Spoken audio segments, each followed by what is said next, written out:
This is a very simple bread recipe. The ingredients are sourdough starter, water, salt, and flour. That's it. So the first thing we want to do is add our sourdough starter to our bowl.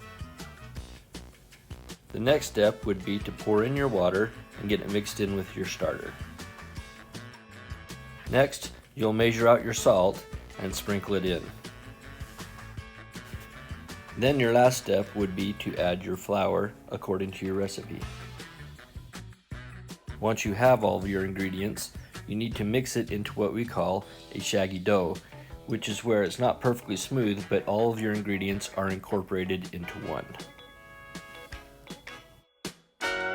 Your next step would be to cover your dough and let it rise for at least an hour. When you uncover your dough, you'll see that it's a little more incorporated and wet. Mine was a little dry. I could have probably mixed it a little longer. But the first thing we want to do is called a stretch and fold. That's when we pull up the dough, flop it over, and repeat that maybe 4 or 5 times. And that's it. And then we just cover the dough again and let it rise for like another hour.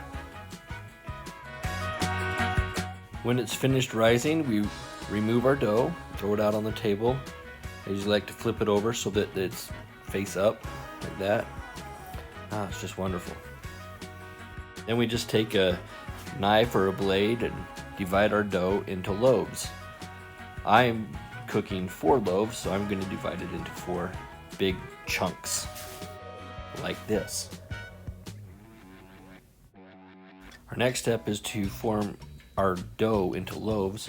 I begin by pulling kind of the corners and tucking them into the middle, like this. It's pretty easy. And then I flip it over and plop it down on the counter. Then I place my hands on the table and pull the dough towards me and rotate it as I do.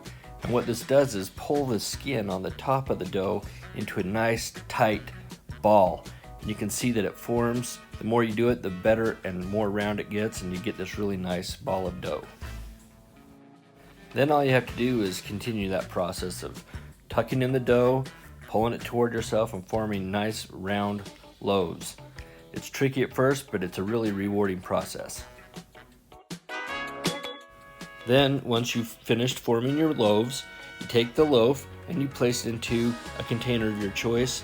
I use a wooden banneton. It's just a bowl that's used for proofing or letting your bread rise. But if you don't have one of them, you can just use a bowl from your kitchen, cover it with a nice clean dish towel, and then coat it with some flour so that your bread dough doesn't stick. You maybe even cover your dough with some flour as well. And then you just pick up that ball of dough and plop it right into your bowl, and that's all it takes.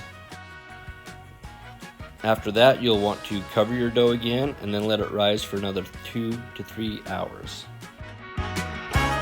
Once your bread has had a chance to rise, it's formed into a really nice loaf. I plop it out onto a board like this, and I take a razor blade or a sharp knife and score the surface. This makes it look pretty, but it also relieves some of the tension in the dough. And then all you have to do is pop it in an oven at 450 degrees for 25 minutes. I use a pizza stone to cook on, but you can use any sort of pan. And the hardest part about this is waiting for that 25 minutes for it to cook, because your kitchen smells great, your bread looks perfect. All you need to do is cut it open, slather it in some butter, and eat it all up. I hope this has helped. I hope you give it a shot and try it out yourself. Enjoy!